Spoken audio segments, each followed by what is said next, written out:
काय जीवनाची अवस्था आहे बघा. जे चांगलं असायला पाहिजे, चांगलं लागायला पाहिजे, चांगलं वाटायला पाहिजे, ते चांगलं वाटत नाही आणि नको ते चांगलं वाटतं. घुमला गजरा भाळी ज्ञानराज माझी माऊली. जे जवळते आहेत ते वैरी वाटतात आणि जे खरोखर वैरी आहेत ते जवळचे वाटतात. आई इतकं जवळचं कोण आहे, बापा इतकं जवळचं कोण आहे. पण आई बापाच्या जवळ बसायला मुलांना आवडत नाही. केवढी ट्रॅजेडी आहे.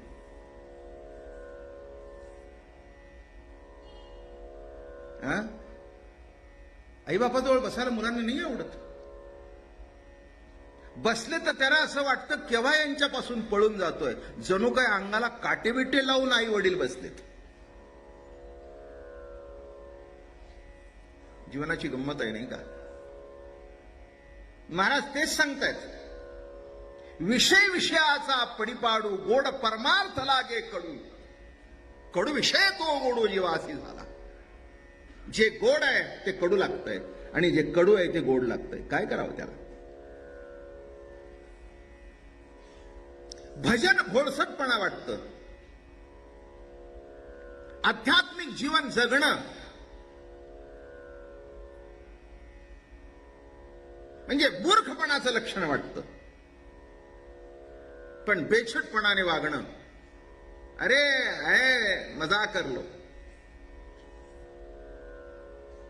एक सांगतो, मजा सुद्धा विशिष्ट लेवल पर्यंत, विशिष्ट गोष्टीपर्यंत करावी.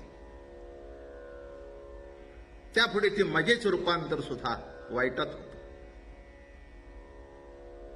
आणि म्हणून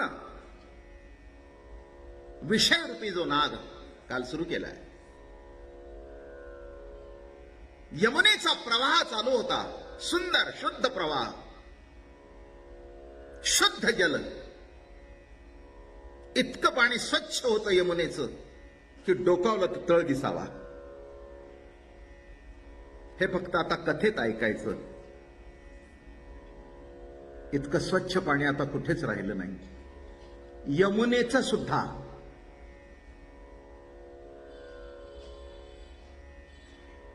पवित्र गंगेबद्दल तर बोलायलाच नको. माफ करा मला, मी काशीला गेलो. मला वाटलं आंघोळीला जावं आणि म्हणून बोटीतून मध्ये गेलो. मग तिथे एक मड वाहत आलं आणि त्या मड्या पाठोपाठ एक बैल वाहत आला. ही वस्तुस्थिती आहे. मला नाही वाटलं तिथे आंघोळ करा. आपलं उपचार म्हणून पाणी घेतलं, अंगावर शिंपडलं, घरी आलो.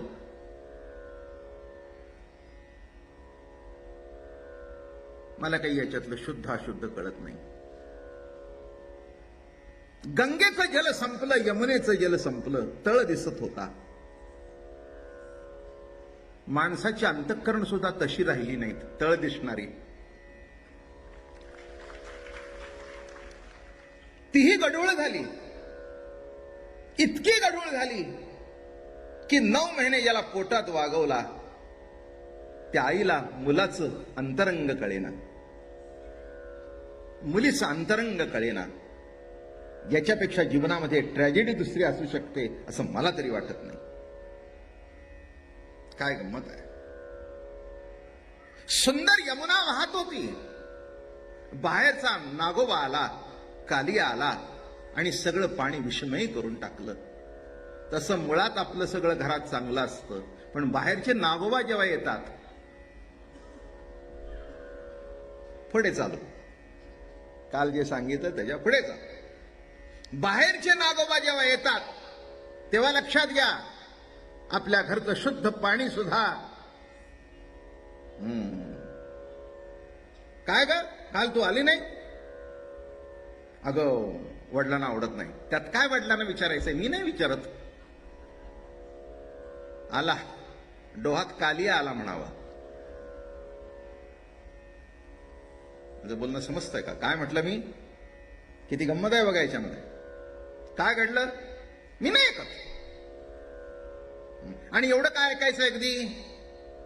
अलीकडे कोण कोणाचं ऐकतं का? आणि करून करून काय करणार आहेत? रागवतील का हाकलून देणार आहेत? समजावं आपल्या डोहात आला हे विष शिरतं, हे नको ते जीवनामध्ये शिरतं आणि आहे ते आपलं जीवन प्रवाह वट्टळ करून टाकतो. अरे आपल्याला काय पैशाला कमी नाही, आपण विचार सुद्धा नाही बापाला. गल्ल्यातून रोज 100 रुपये काढून घेतो. 100 रुपये काढून घेतोस? आमचा बाप महिन्याला आम्हाला 200 देतो. यालाही वाटलं काढावंस, कळलं का? म्हणून अधून मधून आपल्या घरातली गंगा सुद्धा साफ करावी, यमुना सुद्धा साफ करावी. डोकावून बघावं कुठे नागोबा आलाय का बेळात.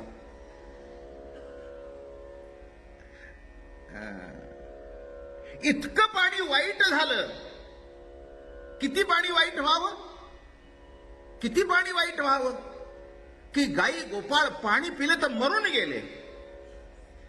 तसं घरामध्ये नको त्या अहंकाराचं द्वेषाचं विष जर वाहू लागलं तर आहे ती आईबाप सुद्धा मरून जातात. काही मेल्यावर मरतात आणि काही जिवंतपणी मेल्यासारखे जगतात. काय म्हटलं मी? काही जिवंतपणी मेल्या, एक वेळेला मेलेलं परवडलं, पण जिवंत असताना मेल्यासारखं जगावं याच्या इतकं दुर्भाग्य दुसरं कोणी नाही. ते म्हणाल बाबा महाराज याच्यावर उपाय काय? तो सांगितल्याशिवाय मी कसं सोडणार बरं? नाही सांगितलं तर मी बागुलबुवा दाखवला असं होईल, उपाय सांगितला असं नाही होणार. तुम्ही लक्षात घ्या, डोहामध्ये विष होतं पण कृष्णाने काढून टाकलं. लक्षात आलं का? त्या कृष्णाला शरण जा. तुमच्या जीवनरूपी डोहामध्ये जो कालिया आहे त्याला असं धरून बाहेर काढील देव. त्याला शरण जा. हा उपाय आहे त्याच्यातला, त्याच्यावरचा महान उपाय आहे. आम्ही त्यालाच जर नावं ठेवलं तर पुढे काय व्हायचं? आम्ही जर म्हणालो आमच्या मास्तरला काय अक्कल आहे, त्याच्याजवळ काय, जर संपलं की आहे कुठे देव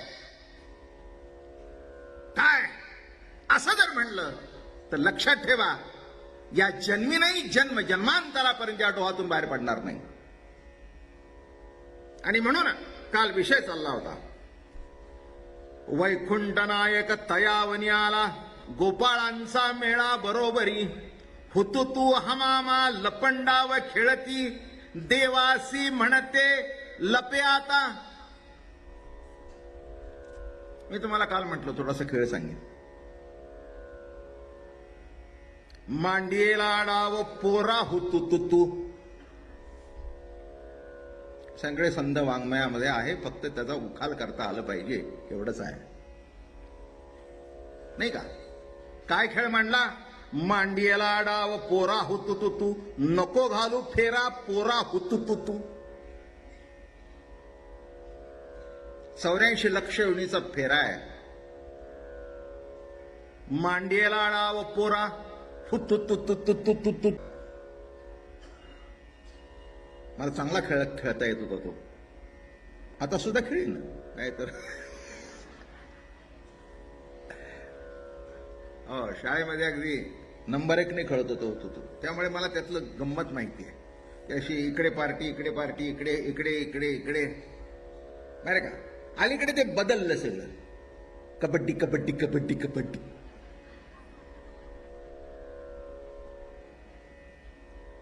नको ते घ्यायचं, नको ते करत बसायचं, नाही का? आपला ओरिजिनल खेळ काय होतो तो. पण अलीकडे काय झालं, ही आली कबड्डी कबड्डी कबड्डी. तो नाही आपला खेळ, ते तिकडून आलं, दिल्ली बिल्ली साईडून आले ते कबड्डी कबड्डी म्हणू लागले. पण आपल्या महाराष्ट्रातला खेळ कोणचा होतो तो तो तो तो. मग कसं खेळायचो? आता अध्यात्म सांग. अशी मधील या बाजूचं या बाजू, आणि मग ती लाईन वगैरे असे असायची, आणि मग ते मोठी गंमत खाली वाकून